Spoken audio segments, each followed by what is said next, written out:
Ooh, welcome back to another full week, full bullshit recap. I hate fantasy football, brothers. My brothers in Christ, my sisters in Kwanzaa, hate it. I legitimately could not imagine waking up today and thinking a thought through my mind that said something like, I like fantasy football. Just could not be me. Came in here, there was already a thumbs down and only 2 thumbs up. Someone's already pissed. Someone got cold for Christmas. On that note, Merry Christmas. All right, enough yapping about that. We're past it. We're on to 2024. Let me tell you a little something about how my leagues went this weekend. We're going to go through every single game. Don't worry, as we always do. We did it Tuesday instead of Monday. I'm sorry I wasn't here at 2 p.m. Eastern time on Christmas Day. I am actually a human being. I do have a life. I do have a family. I do have other things to do besides yapping to the camera, unfortunately. Otherwise, I would have been here for you guys, of course. But I'm here now, Tuesday, and I will release the waiver wire video for those y'all that are still in your championship matchups. That will still be going live. I'll film that immediately after this. Then I'll edit it. It'll probably go up around 4 or 5 p.m. Eastern time if I had to guess. So check that on the channel if you are watching this afterwards. I got you. There's not much to cover. I honestly might just do it at the end of this video. Now that I think about it, there aren't a ton of great waiver wire pickups, but the waiver wire rankings are live on the site right now, bdge.co. They go live every noon Eastern time, every Tuesday. And then this is probably the last week. This is probably the last week of that. Maybe I'll get into some week 18 stuff, depending on how many of y'all comment saying you still have matchups in week 18. My hair getting long, bro. Should I just fucking grow out a mullet? I was actually kind of thinking about that. I haven't changed my hair up in, it feels like years. This is like borderline the longest I've had my hair in a long time, and I really don't hate how it looks. I'm thinking maybe I grow the back out, maybe I grow the mullet out and clean up the sides. What do we think for the off season? Hey, what are we thinking? We're also, maybe exciting news for some of y'all. Maybe you don't give a fuck. We're going to launch a Dynasty-only channel for BDGE. So rather than mixing and matching some videos here, some videos there, for those of y'all that play in Dynasty, we are right now going through the process of kind of bearing down and interviewing some creators in the Dynasty field. So you have any suggestions that you like that you would most importantly fit the brand. Hopefully they live in the area because we'll be doing it live in studio. We're looking to bring on some Dynasty content creators because we're launching the Dynasty-only BDGE fantasy football channel. So that content will be only Dynasty for the 47th time. Maybe I'll link that. I think I created it, but we don't have any content out. I don't think we'll have any content out until maybe around the Super Bowl, maybe a little bit before then. So I don't want to hype it up too much. You know what I mean? One thing I can hype up were my matchups yesterday. They weren't good. We'll go through, I tweeted this out. So if you're not following me on Twitter, that's where I do most of my venting at Nick Ercolano. Pretty simple. I had a matchup, probably my most important league, the league that I like the most, the league that, like, if I had to choose one league to win, it would be this league. I went 12-2 in the regular season, most points scored, first place, got the bye week, so I didn't have to play last week. And then this week, my team puts up I want to say it was a season low, like 98 points. Between Howell, it's a super flex league, between Howell and Cortland Sutton, I got 0.24 points. 0.2. I ended up losing by like 14 or 16. So if those two would have stepped the fuck up, like, you know what's great about fantasy is they're dead to me forever. Like, those guys are dead to me forever. They're literally dead. I'll never forgive them for that shit. So dominated the regular season. First week of the playoffs that I played in, had the bye. Season low in points. Welcome to fucking fantasy football. League number 2. I put up 180 points, which, you might be saying, we don't know your league settings. 108 points is a lot of fucking points in that league. I had Amari Cooper. He had 50 points for me, full PPR. He got me 50 points. I lost because the other person put up 189 points when I had 180. Lost that league. I'm like, cool. We got Cooper. We got all these fucking players going Yabi over here. L. I beat Austin Eckler. So some of y'all probably been following since the summer. I'm in a league with Austin Eckler. Like, Matt Harmon who does reception perception, worked at Yahoo, still might actually work at Yahoo or do video for them. He started a league. He does a podcast with Austin Eckler. They co-host it together about fantasy football. He started a league, so it's like I was in it, Matt was in it, Austin Eckler's in it, and then a bunch of people around the industry, Ray G, JJ Zacharyson, Josh Norris from Underdog, etc. All those guys. So I did really well in that league. I'm in the semifinals, played against Austin Eckler himself. He's pretty fucking good at fantasy. He's better at fantasy football than he is in fantasy football as a player on your roster. So I ended up beating him, which is cool. So I'll be in the finals against Chris Harris. His team is fucking stacked, and I got Waddle and I got Raheem Mostert. Both those guys got injured. I think the rest, half of my fucking team got injured this week, so I probably got no chance. But Austin Eckler's in the league, so it's not like we could do a buy-in there. It is obviously a free league because he can't play otherwise. We put his salary on the line. Also, I brought the dad back. My family was not happy about it. Brought the dad back at Christmas dinner. My mom was like, Can you pass the rice? And I was like, and she was like, never mind, won't have rice anymore. Also, we're tucked, of course. We're going to get into the games, I promise. I just wanted to, I want to connect with y'all. Let you know how I'm feeling, vent a little bit, tell you how fucking pissed off I am about fantasy football. Like, there's just nothing I like about it. Like, I find no fucking enjoyment from it on this terrible Tuesday morning. Because that's the shit that happens. That's the shit that happens. You work all year, and it's not even, it is all year for me. Like, next week's games are done, and guess what? We're in the fucking 2024 mode. And I prepare from that minute up until, like, right now, this stream of the following year, and to fucking lose like that? Oh, my God. What are we doing, Nikki? I need to find a new career path. I really do. All right. We'll jump into the games. If you guys are going to keep fucking yelling about it. Let's start with last night's game. Baltimore at San Fran. We're also doing it a little bit differently for this stream. I just took screenshots of all the games. I hope you guys don't mind. If you do, I don't really give a fuck. I took screenshots, and I just realized right now that I didn't screenshot the scores of the game. Hopefully I can remember who won all the games. We know for sure that Baltimore won this game. They spanked the shit out of San Fran, and Brock Purdy basically ripped himself out of the MVP race. You had the top 3 odds MVP candidates in this game in Lamar, Brock, and Christian McCaffrey. I haven't checked the lines this morning. I'm going to assume that Lamar is probably a very slight favor right now. There are still 2 games left, so I think anything can happen. If Tua in Miami beats Baltimore and then goes on a streak, they can win. I think there are a lot of players still at large for the MVP race. But Lamar was precise in this one. He was good. He took what they gave him. They didn't get a lot of pressure here. Gus was fine. He got him from the goal line. Zay Flowers got a ton of work, 13 targets in this one. As you can see, the next leading receiver, 4 targets. So good game from him. Continues to be the top target getter here. For Lamar, Isaiah Likely continues to be a guy that you could play in your lineups week in and week out as a tight end filler. The running back situation, obviously, without Keaton Mitchell, this is exactly what Gus Edwards is. He did catch a big ball, which was huge, obviously, for the stat line. But if he doesn't score a goal line touchdown, we're looking at a relatively disappointing day. So you could probably do better in your championship game. On the flip side, Brock Purdy did suffer a stinger. I think he should be back next week, most likely. C-Mac did his thing. George Kittle did his thing. Brandon Ayuk did his thing. Debo finally had a down game, although he had 12 fucking targets. I needed 8 more points from Debo and Isaiah Likely to win that 180-point game. Full PPR, tight end premium. Couldn't get it fucking done. 4 for 47, Debo. Either way, you know what you're doing. You're starting everybody here next week in San Francisco. Let's move to Indy at Atlanta. You know what? I've been so negative this video that we need to work our way back up into the positives before I fall back off again. Huge win for Atlanta. I don't know if you guys have heard. I'm not sure if you guys have heard the news, but the Super Bowl, once again, runs through Atlanta. We're still alive.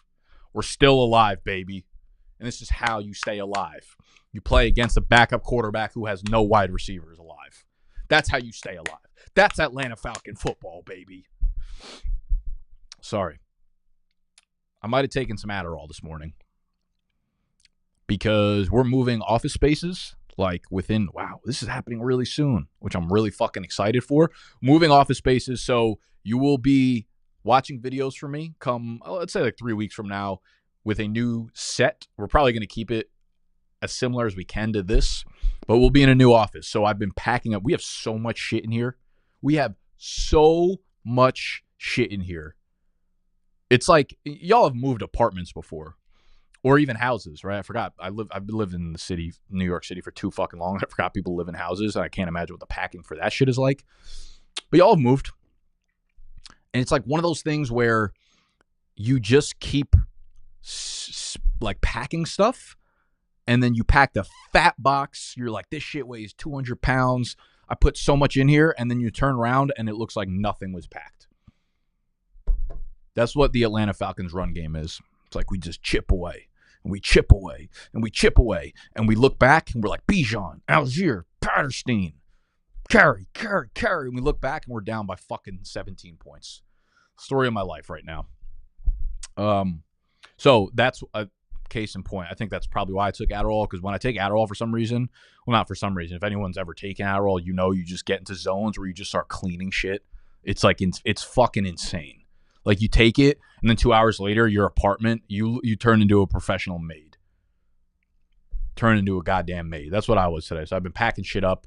So I came right onto the stream. I was literally, my hands smell like bleach and like cleaner because I was washing some of the dishes in our office. So we don't have running water in the office. So I have to take them to the fucking bathroom where the water pressure is awful. It's like someone just sprinkling stuff on you. So it's taking me 6 hours to wash our mugs.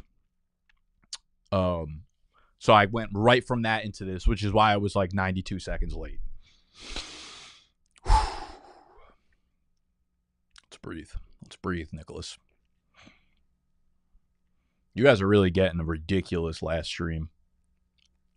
I'll probably do one next week too, depending on if we have shit in the office or not.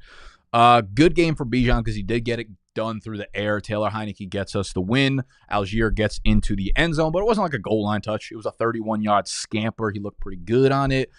Pitts finally got into the end zone. Listen, case in point, like, do we trust anybody in this offense again? I mean, Bijan is who Bijan is. He'll randomly put up good days where he's like a low-end RB1, but you're putting him in your lineup and you're hoping that his talent supersedes Arthur Smith's talent to make him not succeed, kind of thing. Please stop giving the thumbs down, guys. Come on here. I work my ass off, and then you hit the thumbs down, and it tells YouTube that they shouldn't show it to anybody else. So it actually hurts my heart when I see that. I know it means nothing to you, but it means a lot to me. I'm finna cry. I'm finna break down.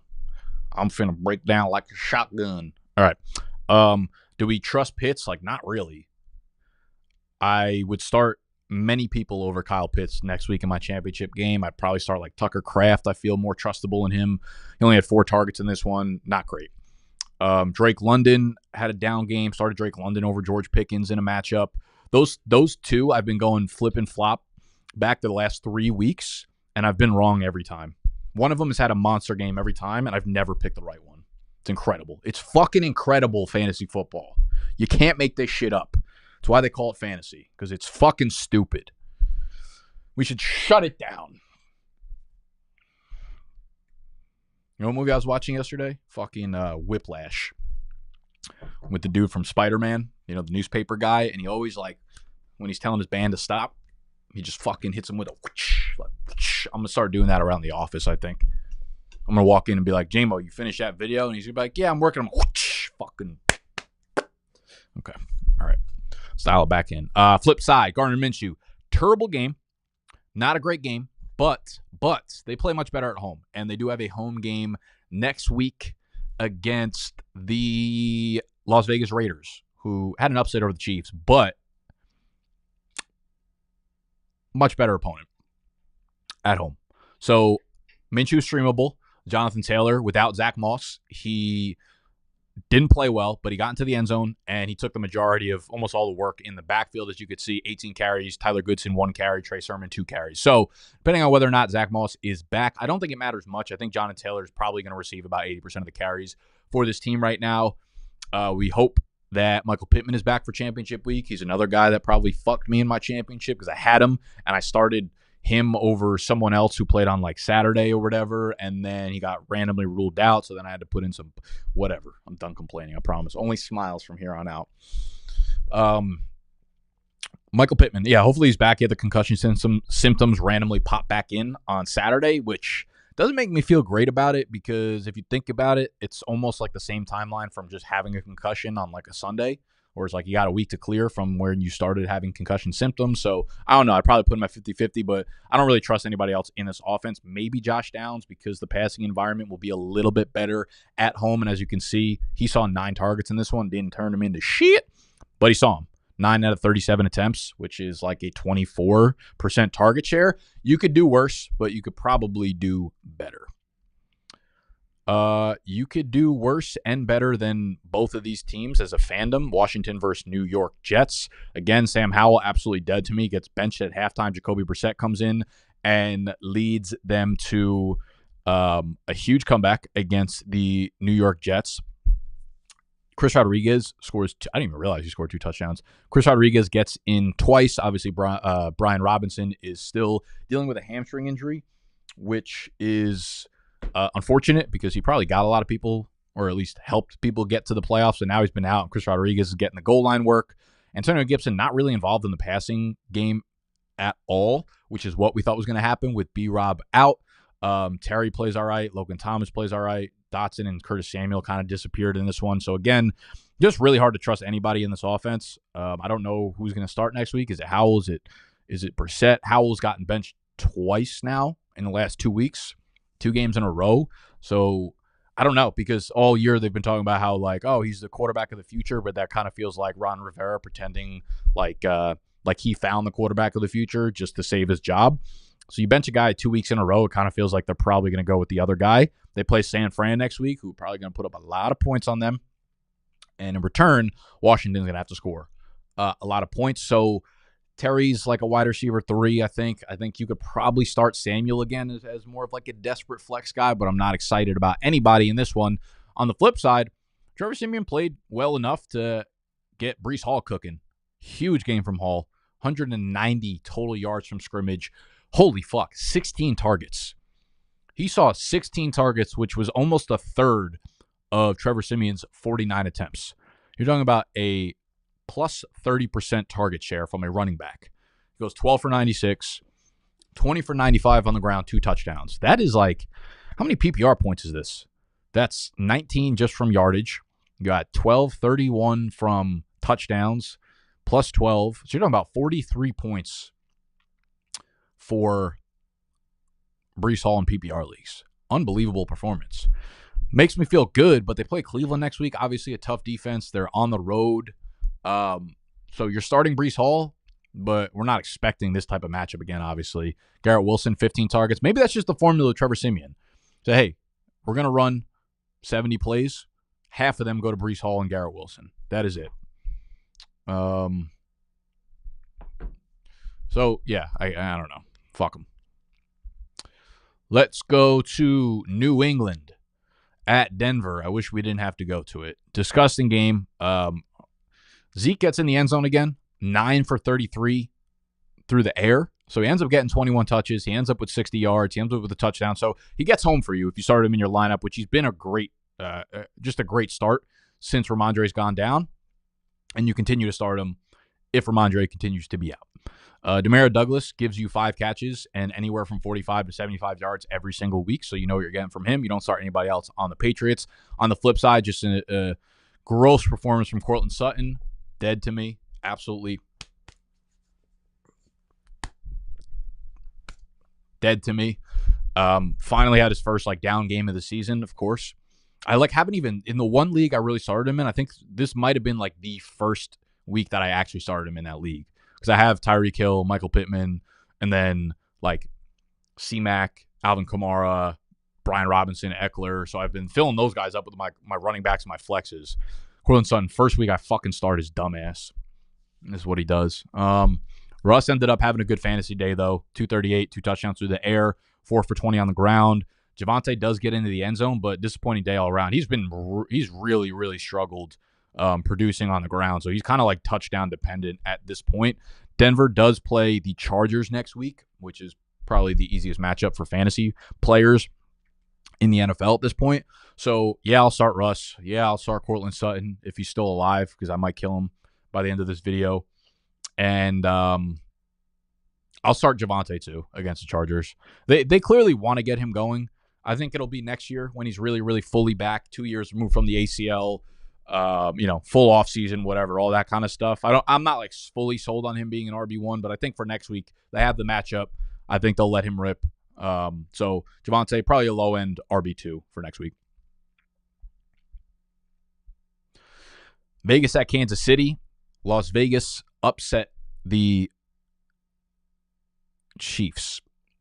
And I heard a stat that Aiden O'Connell did not complete a single pass after the first quarter. Aiden O'Connell did not complete a single pass after the first quarter. He averaged 3 yards per attempt. So this was all the defense of Las Vegas. Pick sixes, 4 sacks on Mahomes. Zamir White, 22 for 145 on the ground. It's an unbelievable day for him. And Josh Jacobs, I feel like he's going to be back next week, but we also kind of said that this week. So Zamir White's a dude where in normal weeks, on the waiver wire, again, I just got finished with my waiver wire rankings video, and the waiver wire rankings are live right now on BDGE.co for those of y'all that are members. Zamir White, I ended up throwing above almost everybody. I can't remember who I had number 1, but he was almost above everybody. In a normal week, if this was like week 8, he wouldn't have been, right? I'd still have most of the dudes that might have more long-term upside above him. But I put Zamir White in because we got 1 week left. You're not stashing guys for upside. We don't really care about the Chase Browns, and even like the Tajay Spears is at this point, right? You needed to become the starter, or you needed an injury to those guys, and now that we're going into the final week, they don't fucking matter. Zamir White might give you a 0, but he's got the highest ceiling given the fact that Jacobs might not play. If Jacobs doesn't play, we got another Zamir White big game. A lot of touches, back-to-back games where he got it done for fantasy. So Zamir White, shout out to you. Devontae Adams, not shout out to you. No one else on the passing offense. This passing offense is just not great. It's really inconsistent. You have to be very careful about starting these dudes. On the flip side, Mahomes, bad game. I don't really know what to make of this Kansas City team. I think the receivers are just so bad they don't get a lot of separation, and Travis Kelce is clearly like aging a little bit. He's not the Travis Kelce that we've known to love over the last 5 years or so. And when you have your entire offense kind of run through one player, and then he starts to not be a great player anymore, the offense is going to fall off. So normally when Mahomes was running around, and he's like, oh, I need to find a safety outlet because I'm about to get sacked. Max Crosby's all up in my ass like a wedgie. Travis Kelce not really getting open anymore, and we're seeing the result of that. Rashee Rice, obviously another big game, 12 targets on 44 attempts for Mahomes. So if you got Rice in Dynasty, he's going to be a player. He's going to be a player for you. I can't imagine that they do not attack the wide receiver market either via free agency or the NFL draft again. I mean, they've been trying. They should probably go the free agency route of not like they've done that, but like in a shit way. Like they keep signing like the MVSs, the Richie James, and thinking that's going to be like the fixer. And they've invested back-to-back second-round picks. Rashee Rice and Sky Moore, both second-round picks. Hit on one, didn't hit on the other one. It's great. But like if you want a real full-time staying power type player, you're either going to have to use your first-round pick or you're going to have to sign somebody big in free agency like T. Higgins or one of those dudes. So we'll see what they do in the offseason. The other thing to note, Jerick McKinnon, he's on the IR. Isaiah Pacheco started off hot, got into the end zone, suffered a concussion in this game. So if he is out for next week's game, Kansas City plays against the Cincinnati Bengals, who don't have a good defense. Clyde Edwards-Helaire, again, is probably going to be the workhorse back here. You got both McKinnon and Pacheco out. Clyde's going to be in for 20 touches. So I think that Clyde, there's a very good chance he's my top waiver wire pickup of the week, depending on Pacheco, going through. But again, like for the waiver wire this week, what you're doing is you're trying to get the guys with the highest 1 week upside. And Clyde certainly fits that billions. Jacksonville, Tampa Bay. Tampa Bay took care of Jacksonville. They were up 30-0 at one point. Trevor Lawrence looked bad. He injured his shoulder. I think there was just a report that came out that said Doug Peterson says that Trevor Lawrence's shoulder sprain is progressing, albeit sore, but better today than yesterday. We'll see where he's at tomorrow. It's too early to tell if he'll be able to practice this week. Trevor Lawrence has been a tough dude. He's been playing through a lot of injuries, but he might not be able to suit up next week, which is a big hit to this entire offense. It makes Travis Etienne really tough to trust. Ingram and Ridley will continue to eat up a ton of targets like they did in this game, both big, actually huge games for both of them because Kirk's on the IR and Zay Jones is ruled out. Now, if Zay Jones is out again, then I think you could play Ingram and Ridley pretty solidly regardless of who's at quarterback because those two just take up so much of that offense. On the flip side, Baker continues to cook. Rachaad White, 20 carries, 39 yards. Disappointing day on the ground, but he does get into the end zone. He also catches 6 balls for 38 yards, so he continues to be a rock-solid RB1. Mike Evans, 7 for 86 and 2 touchdowns. His unbelievable year continues. I want to see where he's sitting at right now in fantasy rankings. He's got to be like top fucking 7 or 6. Fucking top 3. Holy, he's top 3 in total points, but if you go by points per game and half PPR, he is the wide receiver 6. Tyreek, CeeDee Lamb, Keenan Allen, Amari, Justin Jefferson, Mike Evans, A.J. Brown, Debo, Jamar Chase, and Puka. Half PPR, points per game. Chris Godwin, surprisingly, he put together 2 good games in a row. Not great. I mean, if you're in a half PPR league, it's just north of 10 points, but a pretty good PPR performance. And Tampa Bay plays against the New Orleans Saints next week. And the New Orleans Saints are definitely a team that they're not like the old great defense that we've kind of been familiar with over the last few years. You could probably play both of them. Let's move on to Green Bay and Carolina. Jordan Love was playing without, I wanted to put Aaron Jones in my RB1 on the week, and for this reason, 21 carries, 127 yards, but I was scared. The reason I didn't was because if A.J. Dillon played, he was going to get some annoying work, and he did. He got the goal line touch. So Aaron Jones, big game, relatively trustable. And I think the big takeaway here is we have no idea what's going on with the wide receiver group here, right? Because Christian Watson's still dealing with the hamstring. Jaden Reed dealing with probably a turf toe. Dontavian Wicks hurt his chest. He had 2 targets, caught both of them, 29 yards and a touchdown. So he's probably on his way to a big day. But he leaves. So there's a chance all 3 of them play next week. There's a chance none of them play next week. If that's the case, obviously Romeo Doubs is pretty much a must-start. Tucker Kraft becomes a must-start at the tight end position. I think it gives a boost to Aaron Jones, who will probably see much more involvement in the passing game here. So that's a situation that's really, really fluid right now, the wide receiver group in Green Bay. On the flip side, Bryce Young, 300 yards, 2 touchdowns. How we doing? Did I even make a fucking thumbnail for this video now that I'm thinking about it? Yeah, I did. Okay.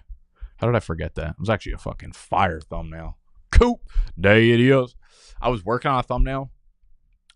I just made that face the kombucha meme face with that girl who's I was going to do a reenactment of that, and I started making it. I worked on it for 45 minutes. I took one look at it, and I was like, this is the biggest piece of shit thumbnail I've ever made. It was so bad. So then I thought I just worked on it for so long, I thought I just scrapped it, and I was like, I'll get back into a creative state again later in the day. So it made me think that I forgot to make a thumbnail. But lo and behold, here we are. I made a fucking thumbnail, and you guys clicked on it, so I appreciate you. Chuba Hubbard. 16, 43, touchdown, continues his, obviously not a stellar stretch, but in terms of volume, stellar stretch down the stretch. Continues to be a fantasy factor. DJ Chark, huge game, 6 for 98, 2 touchdowns. No actual takeaways here because you're not starting any Carolina Panther outside of Chuba Hubbard next week when they take on the Jacksonville Jaguars. I guess if they're without T-Law, we might see some success from this offense because Jacksonville's defense is not good.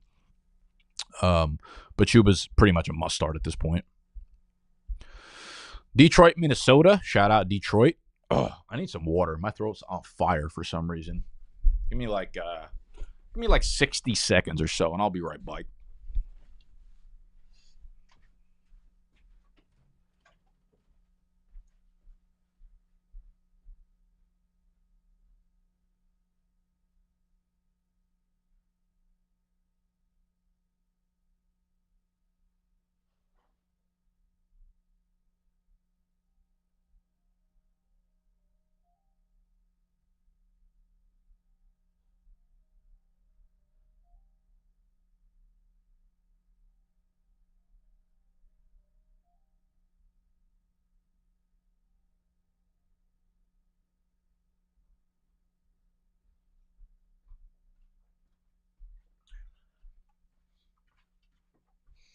Welcome back, welcome back, welcome back. Thank you guys for being patient.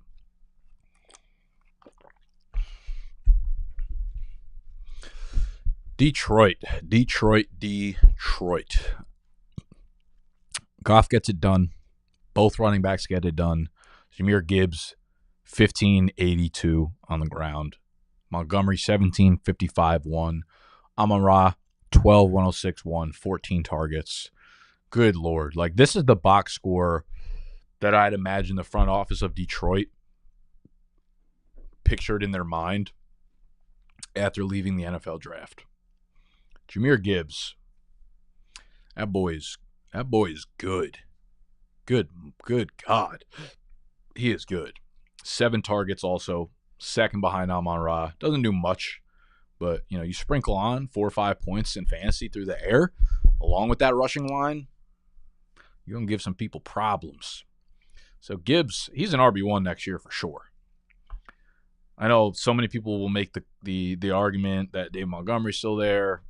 Like, does it fucking matter right now? Does it matter? No. Dave Montgomery should be drafted highly next year too. He'll probably end up with double-digit touchdowns. Probably won't rush for, 1,100 yards or even put up like 1,300 yards from scrimmage, but he'll score double-digit touchdowns. He'll be nice. He'll be a rock-solid, 5th-round pick-ish.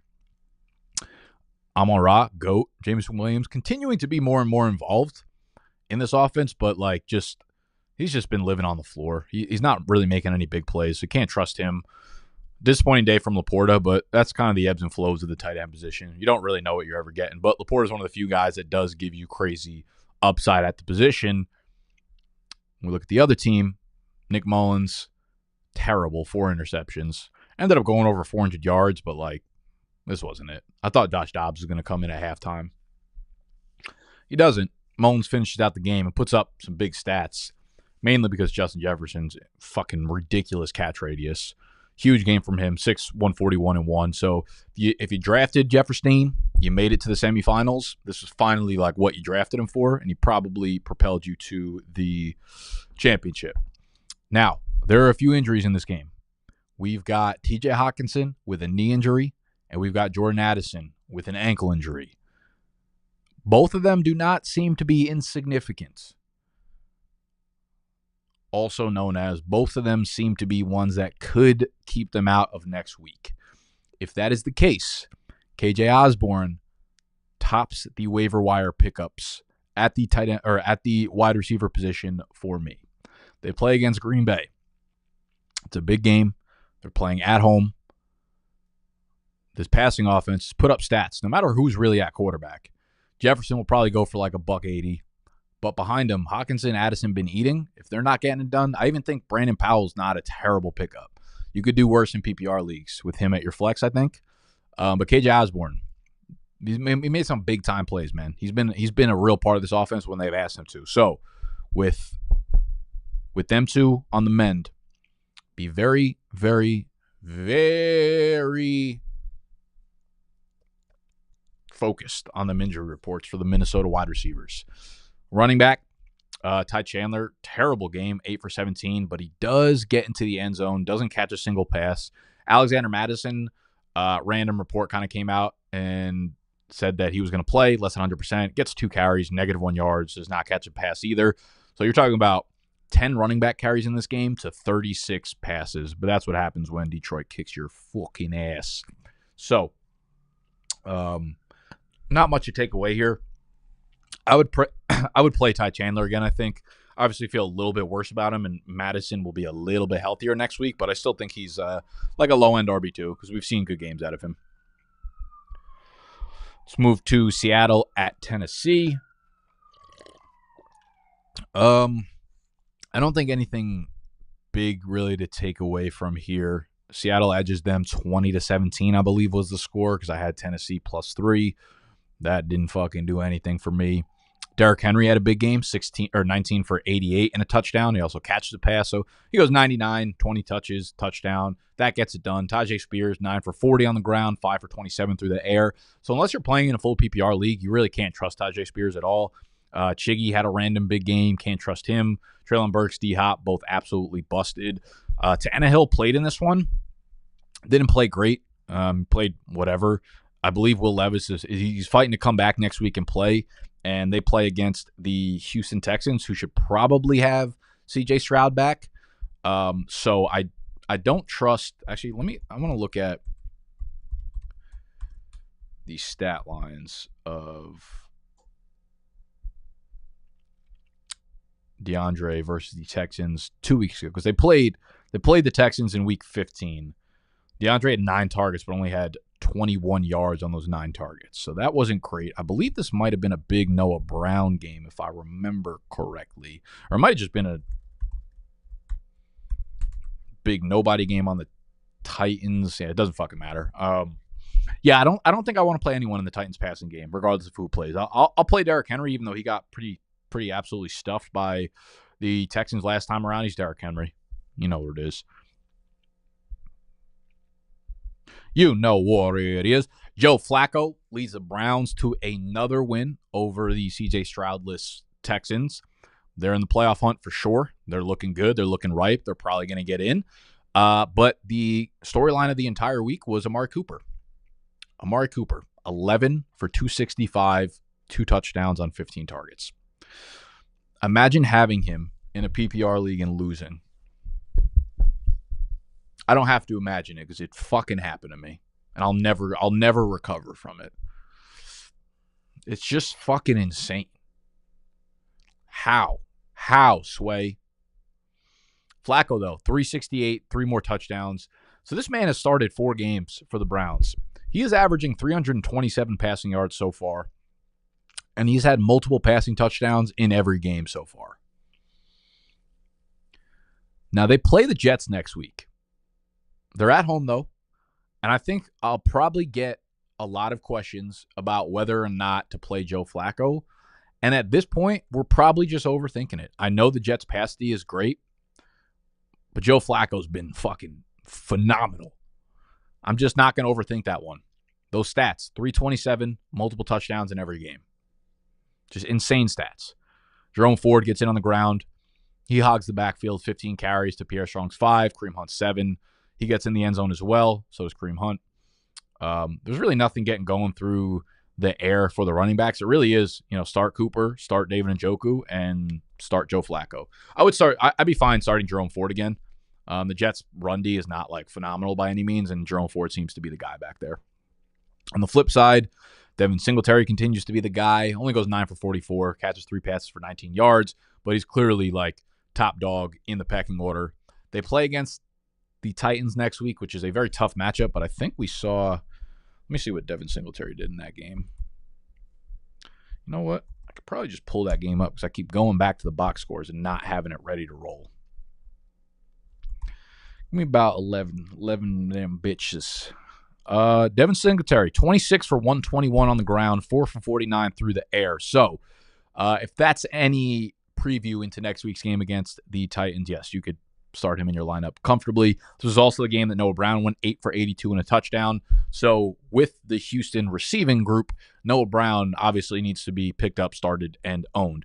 Nico Collins did get back in this one. He saved fantasy owners kind of based on him scoring a touchdown, but he only went 4 for 18 through the ground or through the air. I do want to check out his snap counts just to see if he was close to being a full-time player because, again, back from the calf injury, he was not. He only played 45% of the snaps. So expect that to go up next week as they're fighting for a playoff spot.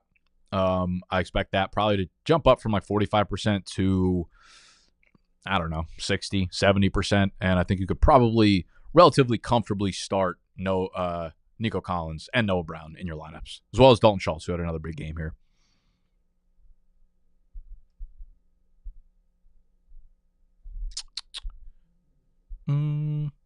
Dallas at Miami. So this is one of the games of the week, I guess. Miami wins 22-20 on a game-winning walk-off field goal.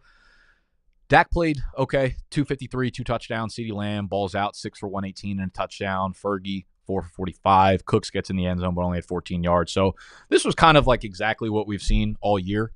Like CeeDee Lamb, huge game. Ferguson, good game, relatively involved in the offense. Cooks gets home, but not in an inspiring way. Tony Pollard disappoints, of course, because he always disappoints against good defenses. On the flip side, I'm going to be honest, this didn't really make me feel any better about Miami. Like, I know they finally got a win against a good team, but like the way that Dallas has been playing, I'm like, is Dallas even really that good either? Like, I think it's going to be way more challenging to see what Miami does against Baltimore and what Buffalo does. If they beat Baltimore, I'm like, okay, legit. But I also wouldn't be surprised if they got smacked by Baltimore. And then we're like, yeah, Dallas just is one of the teams not playing well right now. Tua 293 and a touchdown. Raheem Mostert 11 for 46 on the ground, but he does get in through the air. So he kind of saves you, probably gets like 10, 12 fantasy points for you if you've been riding him all year. Just another fucking touchdown on the notch. We've got some problems at wide receiver, though. We've actually got some problems in general because I think Raheem Mostert left this game with a knee injury maybe. I don't think it's like too serious because he was interviewed after the game and he was in good spirits. So I think he should be fine. Jalen Waddle, though, from what I've read and heard, he likely suffered a high ankle sprain. He caught one ball for 50 yards. If he suffered a high ankle sprain, he's not going to play next week, obviously. They're probably going to rest him up until the playoffs. And even then, he might miss some playoff games. So that's an issue. Won't be an issue for Tyreek Hill owners. 14 targets. We didn't even know if he's going to play, but 14 targets, 9 for 99. He's also probably playing at less than 100% on that ankle. But it won't really matter because he's going to be offset by all the volume that he gets and the explosive volume that he gets. I'm really curious to see what Baltimore does. You know, they have such a good secondary. And actually, I want to see what happened to Kyle Hamilton. Now that I think about it, he had the pretty big knee injury in that game.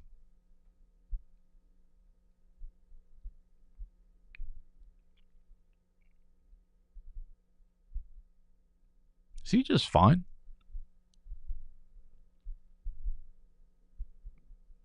It looked really bad, but I'm not really seeing any reports on it.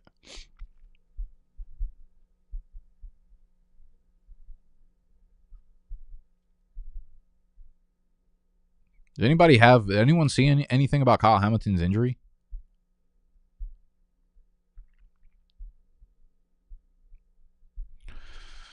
Whatever. Fuck him.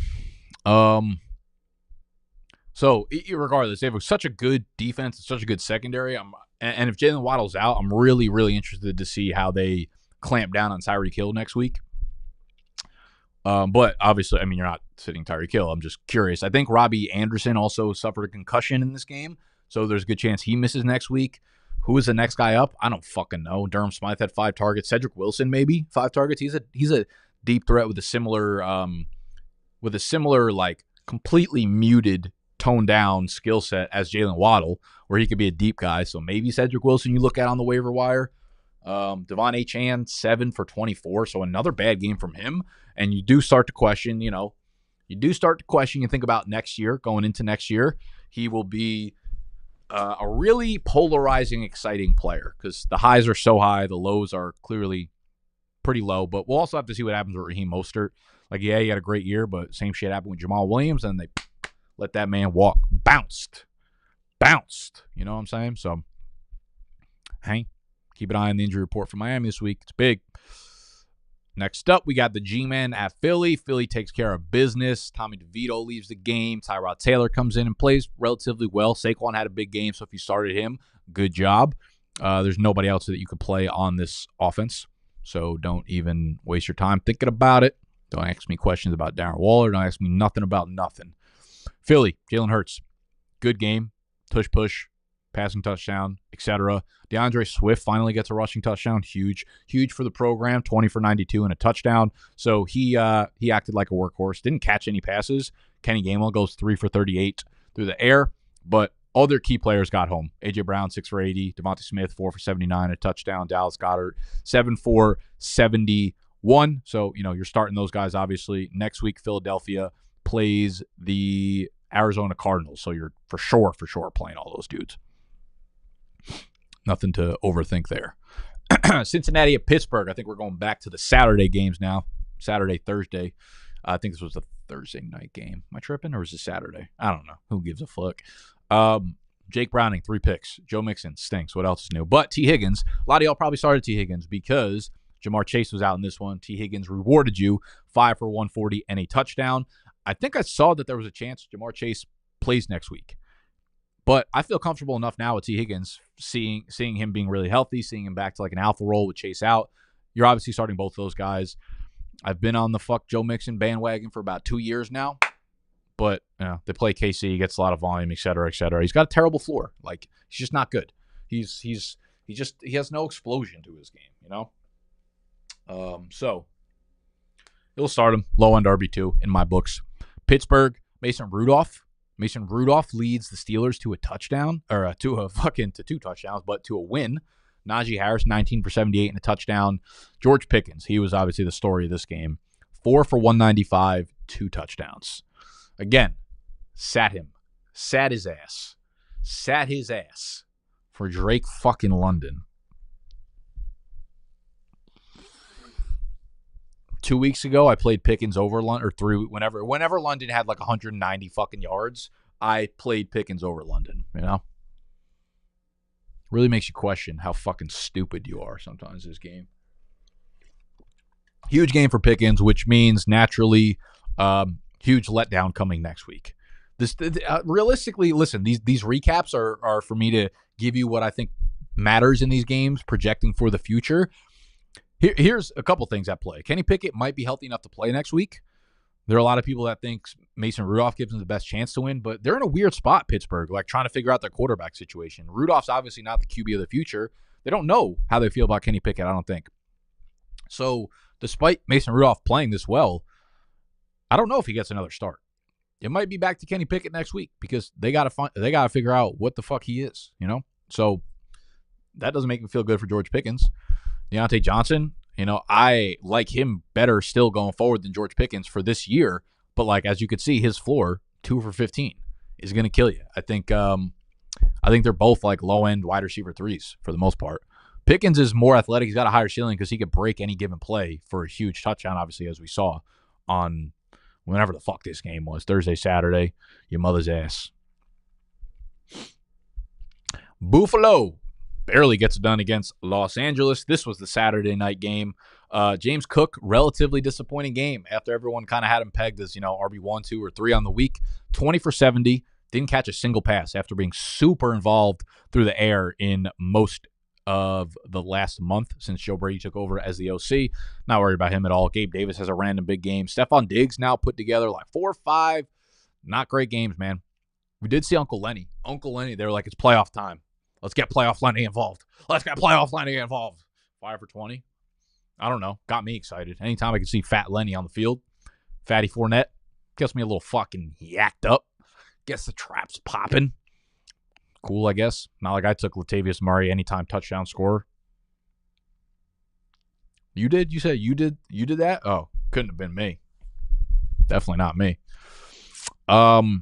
Yeah, so Gabe Davis, good chance he gives you 0 points next week, but this is the kind of upside he has, so I guess you could do where you know what we need to start doing? Rather than just like going back and forth every single week about whether or not a player is good. I wish I was having this conversation. It might have actually been on a video that we did. I think every player, or at least every quarterback, should have a score that's attached to them. And I'm not sure what it actually represents, but I think it's like some sort of consistency score where it sets expectations for a player. So like Mahomes, maybe a bad example coming off his worst game, but Mahomes will be like a 95. And maybe that means like 95% of the time he's going to give you a really good game. So what I think having a number attached to a player that is like their number would stop everybody from like jumping ship from one take to the next take on a week by week basis. Where like Justin Herbert, for instance, would be like a 65. People love him, but like he's consistent or he gets shit done on like a 65% basis. So when he flops, which happens all the time, We're not like, holy shit, Justin Herbert sucks again. We're like, no, he's just a 65 player. You know what I mean? Like, his consistency is at 65. We need some sort of better system rather than the insufferable like way that content works in the NFL and fantasy space. Like, everyone just jumps back and forth every single week. We just need more of a consistency meter so that when a guy has a good game, we're like, yes, his consistency is like he's a fucking 72. Or he's a 4, or Gabe Davis is a fucking 42, where it's like, okay, we're not surprised. He has big games, but more often than not, he's not going to give you those big games. You know? It's like, this game from Gabe Davis, does this make you trust Gabe Davis anymore? No. Literally means nothing to me. It's cool that he has this in his bag, but it don't mean shit to me. Stephon Diggs, though. I don't know, man. Diggs is starting to worry me a little bit. I do want to look at, they play the Patriots next week. And the Patriots, obviously not a great defense. Don't matter.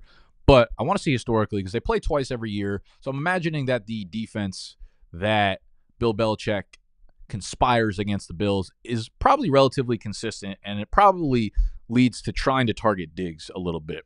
So they played in week 7 at New England. Diggs, 12 targets, but only 6 catches for 58 yards and a touchdown. We look at last year. 10-7, 104 and a touchdown. The game before that, 9-7, 92 and a touchdown. Going back to 2 years ago, they kind of shut him down, 3 for 60, 4 for 51, 7 for 85 and a touchdown. So I'm not too worried about Diggs, I guess you could say. I don't really know what's going on there, man. I think they've been like really, really run heavy. That's one of the things, obviously. Like, Diggs still had 8 targets on 21 Josh Allen attempts, which is like a 40% target share. They carried the ball 30 times in this one, 21 pass attempts. So it's like less of a, it might be less of an Allen Diggs thing and more of just like the way that they're operating right now. And playing against New England, you would imagine that they try to keep it on the ground probably. Yeah. I don't know what to tell you. You're not sitting Stephon Diggs. I just took like 40 minutes to tell you not to sit Stephon Diggs. What am I doing out here? Easton Stick takes 5 sacks. Austin Eckler, 15 for 65. Doesn't get it done through the air either. Doesn't get into the end zone. So the only real takeaway here is like we don't know what's going on with Keenan Allen. He sat out 2 games in a row now. Does he just sit out the rest of the season because they keep losing? Does he come back in? If he doesn't come back in, you can like kind of start Palmer and Gerald Everett with decent flex confidence. Like 8 targets each for those guys. They've been a consistent part of the offense since Easton Stick took over. So I feel okay about those guys. I don't really feel okay about anybody else. Eckler, I'm really, I don't know. I'm really intrigued to see what happens in the offseason. Like I feel like he needs to have like 2 explosion games the end of the year for him to really get any traction in the market. Because I think I could see him going to like the Patriots. That would be like kind of a stellar fit. He would be like an upgraded Danny Woodhead. The problem is, I think a lot of teams are probably going to look at Eckler, especially coming off like his worst season in quite a while, maybe ever, and they're going to remember the Dalvin Cook signing this offseason, and they're going to be like, you're probably just the next Dalvin Cook. Like, the end of your career is here. We see it in plain sight. The efficiency numbers are down. I still question whether or not the end of this season had anything to do with the high ankle sprain, because he was playing well in the beginning of the year, had the high ankle sprain, and now he can't really get shit done, even though he looked fine in this game, relative. Going to be really intriguing to see where he ends up. And I believe the last game we have is Chicago, Arizona. Chicago takes care of them. Justin Fields, just want to say, he's like the QB5 on the year in points per game. And I want to say, he's the QB 9 or 10, but he had a game that he left very early where he only scored like 4 or 5 fantasy points. And that was when he missed, a bunch of weeks after that. If you take out that game where he only played a handful of snaps, then he's the QB5 in points per game this year. So Fields ended up being on the right side of fantasy, where I really, really liked him and wanted him and drafted him early. We don't know what his future holds, though. Another big game, 9 for 97 and a touchdown on the ground. But I don't know what the real-life Bears want to do. He's showing that he can man a team, though. And I love what I've seen from Fields over the last month or so. Problem is, we got some injuries going on here. DJ Moore injured his ankle, I think. Cole Kmet injured some shit, too. So they could be without their 2 top pass catchers, and that's going to be devastating because they were already down weapons. So keep a close eye on those two. You might be without them. Backfield. We had a random Deontay Foreman healthy scratch. I think it was a healthy scratch in this game. So another flip of the script in terms of who leads the backfield here. Khalil Herbert, 20 for 112 on the ground and a touchdown. Roschon Johnson, 9 for 37, also catches 3 passes for 16 yards. So predicting the Chicago backfield has been really tough unless they're down one of those guys. So if Deontay Foreman is a healthy scratch, like when Khalil Herbert was hurt, Roschon Johnson was hurt, felt good about starting Foreman. Now, if Foreman's a healthy scratch again, I feel relatively good about starting Khalil Herbert next week. They play Atlanta at home. I'm not scared of that defense. So if Foreman, again, healthy scratch, I think Herbert's like a pretty good RB2. On the flip side, Kyler, 230, 2 touchdowns through the air. Also goes 5 for 32 on the ground. James Conner, 12 for 45, but does catch 5 passes, 67 yards, and a touchdown through the air. So he goes over the 100-yard the 100-yard mark. Come on, Nick. We're getting to the finish line here. And a touchdown. So he did you right. Trey McBride, a little bit of a flop game, but still had 8 targets, 6 for 31. So PPR or tight end premium, he kind of got home for you. But they're just without so many weapons right now. They're down tremendously at this point. The Arizona Cardinals, I don't even know what they are. But they play Philadelphia next week, so Philly should have a field day on them. Philadelphia's pass defense is not good, though, so I don't know. You could start Kyler. I think you could probably do better than Kyler at that point. You're definitely starting Trey McBride again. You could start James Conner, but I wouldn't be surprised if he had a little bit of a flop game here, but who knows? Maybe you can't do better at this point. Hang. All right. Well, that was all 8,000 games that happened over the Christmas weekend. We've got championship weekend coming up this upcoming Sunday, Saturday. What kind of slate of games do we got, actually? Can the NFL stop, they got to stop taking up the entire weekend because they put games all day Saturday, and I'm like, I'm forced to fucking watch them. It just needs to stop. All right, we got a Thursday night game, Jets at Browns, and we got one Saturday night game. I could live with that. I ain't really doing shit on a Saturday night, you know? I might be. But I could live with one Saturday night game, Lions at Cowboys, great fucking game. How are the Cowboys 6.5-point favorites? How the fuck does that make sense? And then the rest of the games are Sunday. We have no Monday Night Football. Interesting. Unless I'm tripping, I'm not seeing it. No, I don't think we have a Monday Night Football game this week. We have Packers at Vikings for Sunday night, but because we went Saturday, there's no Monday night. Interesting.